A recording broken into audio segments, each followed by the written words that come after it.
Second love. So இந்த வீடியோவில் நம்ம இன்னைக்கு செகண்ட் லவ்வில் எபிசோடோடைய ரிவ்யூ பற்றி கண்டிப்பாக டிஸ்கஸ் பண்ண போகிறோம். ஸோ வீடியோக்குள்ள போகிறதுக்கு முன்னாடி நம்ம சேனல் நீங்கள் புதுசாக இருந்தால் கண்டிப்பாக சப்ஸ்கிரைப் பண்ணி ஒரு ஆதரவு கொடுங்க. வீடியோ மறக்காமல் லைக் போட்டுக்கோங்க. இப்போ நம்ம வீடியோக்குள்ளே போகலாம். என்னப்பா இன்னைக்கு வந்து ரம்யா கிருஷ்ணன் வந்து பார்த்தீங்கன்னா என்னமோ கதவு வீடு திறந்துட்டு அவங்களே பாட்டு வருவாங்க பற்றி பெர்மிஷன் இல்லாமல் அந்த மாதிரி வந்து பார்த்தீங்கன்னா டவால் கதவை திறந்துட்டு நான் கூட சுத்திகா இருக்குன்னு வராங்கன்னு பார்த்தா அவங்க ஜாலியாக வந்து கதவை திறந்துட்டு வராங்க நம்ம ரம்யா கிருஷ்ணன். நான் பார்க்கும் பொழுது நான் யோசித்தேன், என்னடா அது ஒரு ஹோஸ்ட்டுன்றாங்க வர்றப்ப ஏதாவது ஒரு வான வேடிக்கை அந்த மாதிரி எதுவும் இருக்காதா? சிம்பிளாக வந்து பார்த்தீங்கன்னா திறந்த வீட்டுக்குள்ளே வந்து ஒரு நாய் நுழையிற மாதிரி டபால்னு வந்து பார்த்தீங்கன்னா நுழைஞ்சிட்டாங்க. ஸோ அந்த மாதிரி நிறையா சம்பவங்கள் இன்னைக்கு நடந்துச்சு. அப்புறம் அசீமு நான் இன்னைக்கு கிளம்புறேன்டா என்னை விட்டுருங்கடா அப்படின்ற மாதிரி வந்து பார்த்தீங்கன்னா ஒரு கொந்தளிப்பு. அப்புறம் தேஜாஸு நீங்கள் இப்படி இருக்கிறது எனக்கு பிடிக்கல அப்படின்ற மாதிரி நம்ம அன்னியன் மோடு வந்து அம்பி மோடா மாதிரி கடைசி வீணா வந்து பார்த்தீங்கன்னா போடா வாட் த எஃப் அப்படின்ருச்சு அந்த புள்ள.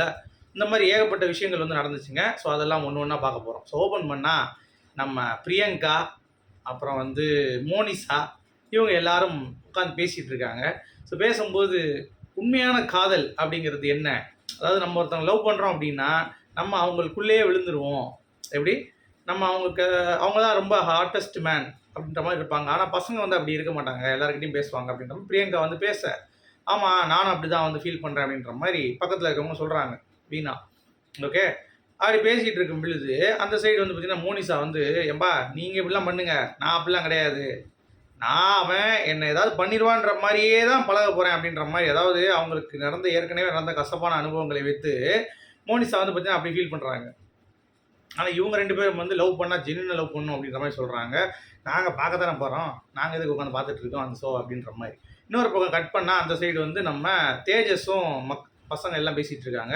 தேஜஸ் தான் பெரிய ரெமோ இல்லை ஆரியமோ அவர் சொல்கிறார், Veena okay, Neha okay, Priyanka is good, அந்த மாதிரி ஒவ்வொருத்தவங்களையும் வந்து பிரிக்கிறார். இவங்களும் நல்லா பண்ணுறாங்க பட் அப்படின்ற மாதிரி வந்து பேசிகிட்டு இருக்காரு. டேய் அவங்க நல்லா பண்ணுறாங்களோ இல்லையோ இன்றைக்கி ஒன்றை போட்டு நல்லா பண்ணாங்க அப்படிங்கிற மாதிரி தான். ஸோ எல்லோரும் வந்து அவங்க கருத்துக்களை யார் யாரை வந்து இப்போ இருக்கிற ஸ்டேஜில் ரொம்ப கனெக்ட் ஆகிறா, யார் யாரெல்லாம் வந்து கொஞ்சம் கனெக்ட் ஆகாமல் இருக்காங்க அப்படின்ற மாதிரியான எஃபர்ட் போடுறாங்க அப்படின்னு வச்சுக்கலாம். ஈடன், நம்ம வீணா மற்றும் நேஹா இவங்க 3 பேரும் சொல்லி அவங்க பார்த்து பேசிகிட்டு இருக்காங்க. அதாவது இந்த பாய்ஸ் கேங்கில் இவங்க வந்து மனதை கவர்ந்தார்கள் அப்படின்ட்டு. அப்புறம் நம்ம தேஜஸ் இருக்கான் பாருங்கள், சும்மா இல்லாமல் மோனிஷா கிட்டே வந்துட்டு, ஏய் நீங்கள் டேட்டுக்கு ஏதோ போனீங்கல்ல என்னாச்சு, எப்படி எதாவது கொடுத்தானா பூ கொடுத்தானா அப்படின்ற மாதிரி எல்லாத்தையும் கேட்டுட்டு அவர் வந்து நோட்ஸ் எழுதி போயிட்டாப்புல. ஆக்சுவலாக இந்த செகண்ட் லவ்வோடைய நம்ம நினச்சோம் தேஜஸ் வந்து பார்த்தீங்கன்னா ஒரு காமெடி பீஸாக தான் இருப்பார் அப்படின்னு சொல்லி தான் பேசிகிட்டு இருக்காங்க.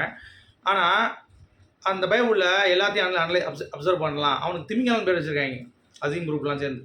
ஸோ அந்த மாதிரியான நிறைய இந்த சம்பவங்கள் நடந்தது. அப்புறம் நம்ம ரம்யாக்ஷன் திடீர்னு உள்ளே வந்துட்டாங்க. உள்ளே வந்துட்டு என்னங்க அப்படின்ற மாதிரி வந்துட்டு டேட்லாம் எப்படி இருக்குன்னு சொல்லி கேட்குறப்போ ஒவ்வொருத்தவங்களும் அவங்களுடைய டேட் எக்ஸ்பீரியன்ஸ் எப்படி இருந்ததுன்னு சொல்லி ஷேர் பண்ணுறாங்க. நமக்கு தெரிஞ்சு வெக்கே அண்ட் மோனிஷாவோட இது நல்லா இருந்தது, ரொம்ப லைவ்லியாக இருந்தது. அப்புறம் நம்ம ராஜா 2 பேர்கிட்ட டேட்டு போனாப்புல, பிரியங்கா கிட்டேயும் சரி வீணா கிட்டேயும். அந்தளவுக்கு வந்து பார்த்திங்கன்னா ரொம்ப வந்து ஒரு சிந்து கிட்டேயும் போனான்னு நினைக்கிறேன், வீணா இல்லை. ஸோ அதை வச்சு சொல்கிறாங்க இந்த மாதிரி ராஜா வந்து சும்மா மிச்சம் சாப்பிட்ருக்கிற மாதிரி தான் இருக்கான், இன்னும் அந்த ஒரு கனெக்ட் வரல அப்படின்ற மாதிரி சிந்துவும் சொல்கிறாங்க, பிரியங்காவும் சொல்கிறாங்க. இந்த மாதிரி அவங்க டேட்ஸ் பற்றி கேட்குறாங்க. அப்போ அசீம் பற்றி கேட்கல, ஏன்னா அசீம் வந்து டேட் வந்து பார்த்தீங்கன்னா நீங்கள் என்ன பண்ணுறீங்க ஆக்சுவலாக நான் அப்படின்னு சொல்லிட்டு ஏதாவது ஒரு கவிதையை பேசுகிறதும் ஏதாவது வந்து பேசி விட்டுறாப்புல, அதனால் வந்து ஒன்றை கேட்க வேணாண்டா அப்படின்ற மாதிரி விட்டாங்க. ஸோ ப்ளசண்ட்டாக நேஹாவும் வந்து பார்த்திங்கன்னா அவங்களுடைய டேட்டு அசீம் கிட்ட ஃபஸ்ட்டு போனேன், அதுக்கு வந்து இன்னொருத்தவங்ககிட்ட போனேன் அப்படின்ற மாதிரி ஒவ்வொருத்தவங்களும் அவங்கவுங்க கருத்துக்களை தெரிவிக்கும் பொழுது நமக்கும் வந்து சரி எல்லா டேட்டுக்கு போகிறீங்க எவன் கூப்பிட்டாலும் போகிறீங்களா அப்படின்ற மாதிரி தான் இருக்குது. எனக்கு என்னென்னா அந்த விவேக் காமெடி வழி ஒரு இது பேசுவார்ல, அவர் ரொம்ப சமாதானமாயிடுவாங்களோ அப்படின்ற மாதிரி ஒரு பயம் வந்து இருக்குது ஒரு கட்டத்தில். இன்னொன்று எல்லோரும் ப்ரொடக்டிவாக இருக்காங்க. இப்போ நீ அவனை ரூட் விட்றியா, நான் அவன் கூட உள்ளே பூர மாட்டேன், நான் உள்ளே பூந்தா அது வேறு மாதிரி ஆயிரும் அப்படின்ற மாதிரி ஒரு அதில், அதாவது பண்ணுறது பிக்காளித்தனம், பட் அதுலேயும் வந்து நியாயமாக நான் பிக்காளித்தனம் பண்ணுறேன் அப்படின்ற மாதிரியான ஒரு ஸ்டாண்டில் இருக்கிறது அப்படிங்கிறது பார்ப்பதற்கு நல்லா இருக்குது. ஏன்னா நீ ட்ரை பண்ணுறியா, நான் அவனை ட்ரை பண்ணுறேன். ஆனால் வெக்கே இருக்கான் பாருங்கள், அவன் ஒரு விளங்காத கேம் ஆட தான் உள்ளே வந்திருக்கான் அப்படிங்கிறது நீட்டாக புரியுது. அதுக்கு அடுத்தடுத்து பேசுவோம். சரி, மேட்ருக்கு வருவோம். ஒவ்வொருத்தவங்களும் வந்து ரியல் ஃபேக்னு வச்சுருக்காங்க. அதில் பாய்ஸ் வந்து உருட்டு விடுறது, கேர்ள்ஸ் வந்து உருட்டி விடுறது, அதில் எதுலாம் ரியல் எதுலாம் ஃபேக் அப்படின்ற மாதிரி ஒரு கேம் செஷன் வந்து போகுது. அது சும்மா சிம்பிளாக இருந்துச்சு, அதை பேச வேண்டிய அவசியம் இல்லை. ஓகே, அடுத்து தான் வருது முக்கியமானது. பிக் பாஸா இது என்னடா அப்படின்ற மாதிரி ஆயிடுச்சு. பாவக்காய் ஜூஸ் வைப்பாங்கல்ல பிக் பாஸில், அதே மாதிரி பாவக்காய் ஜூஸு, இன்னொரு சைடில் ஒரு லெமன் வாட்டர் மாதிரி, இன்னொரு சைடில் வந்து ஒரு ஸ்வீட் மாதிரி ஒரு வாட்டர். ஓகே, ரெட் கலரில். ஸோ இதில் வந்து யார் யாருக்கு நீங்கள் வந்து கொடுப்பீங்கன்னு சொல்லி கேட்டவுடனே நான் நினச்சேன் பாவக்காய் ஜூஸ் ஃபுல்லாக அசீம் குத்துவாங்கன்னு. பட் பரவாயில்ல, அசீமுக்கு வந்து நல்ல இனிப்பு வேணும்னு கொடுக்கல, பாவக்காய் தண்ணி நிறையா கொடுத்தாங்க. அது 2 பேர்கிட்ட கொடுத்தாங்க. யாருன்னா நம்ம பிரியங்காவும் இன்னொருத்தவங்க ஈடனும். 2 பேரையும் வந்து அப்படியே செஞ்சு விட்டாப்புல. அதாவது அசீமுடைய பவரே வந்து பார்த்தீங்கன்னா, நீ என்ன சரியா நான் இறங்கி ஒன்று அதுக்குள்ளேயும் செஞ்சுருவேன் அப்படின்ற மாதிரி பிரியங்காவுடைய சிரிப்பை வந்து கிண்டல் அடித்ததும், ஈடனா பாப்பா நான் எத்தனை தடவை பார்த்துருக்கோம் அப்படின்ற மாதிரி வந்து சொன்னதும் ரம்யா கிருஷ்ணன் பயந்துட்டாங்க. ஏப்பா என்னப்பா நீ பேசிகிட்டு இருக்க அப்படின்ற மாதிரி. அது அப்படி தான்மா போமா அப்படின்ற மாதிரி அசீம் வந்து அவருடைய கேமில் வந்து இன்னமும் வந்து இது பிக் பாஸா இல்லை செகண்ட் லவ் அப்படிங்கிறது தெரியல அவருக்கு.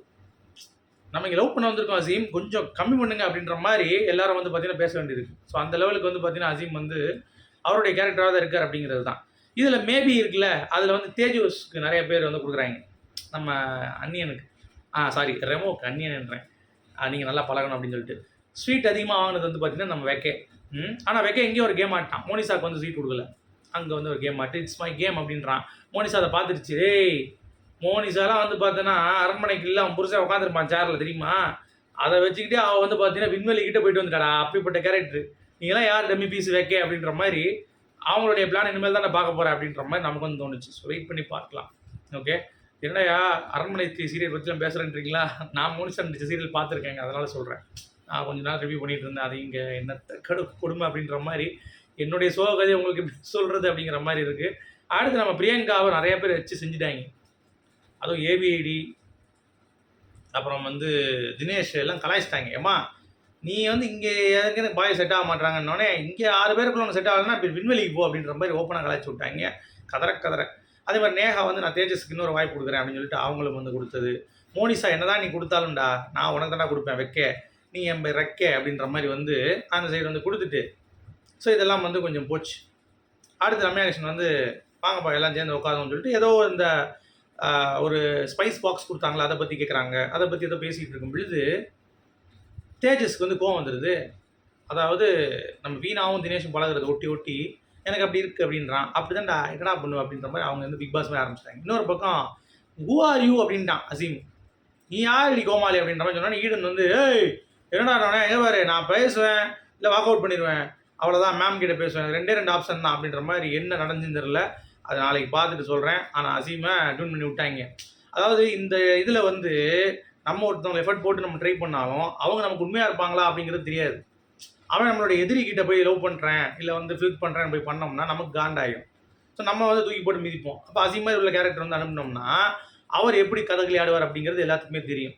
அந்த ஒரு ஷோவுடைய அடிநாதத்தை வைத்து தான் அசீமை உள்ளே இறக்கிருக்காங்க அப்படிங்கிறது பார்க்க முடியுது. ஸோ பார்ப்போம் யாரை வச்சுக்கிறாங்க, எத்தனை லவ் வந்து புட்டுக்குது, எத்தனை லவ் வந்து பார்த்தீங்கன்னா சேரப்போகுது, எவன்லாம் வந்து 2 லவ் சுற்றிட்டு இருக்க போகிறான். அந்த மாதிரி ஏகப்பட்ட விஷயங்கள் இந்த ஷோ மூலமாக நம்ம வந்து நடக்க போகுது. நாட்டுக்கு ரொம்ப முக்கியமானு கேட்குறது நீங்கள் புரியுது. என்ன பண்ணுறது, இதையும் பார்ப்பதற்கு ஆட்கள் இருக்காங்க, பட் இதையும் ரிவ்யூ பண்ணுறது என்னுடைய ஒரு விஷயம். ஏன்னா இந்த ஷோ வந்து கொஞ்சம் ஃப்ரெஷ்ஷாக தெரியுது. நிறைய பேர் ஸ்கிரிப்ட்னு சொல்லுவாங்க, அதை நம்பாதீங்க, அந்த மாதிரிலாம் கிடையாது. உங்களுடைய கருத்துக்கள் மீண்டும் சொல்லுங்கள்.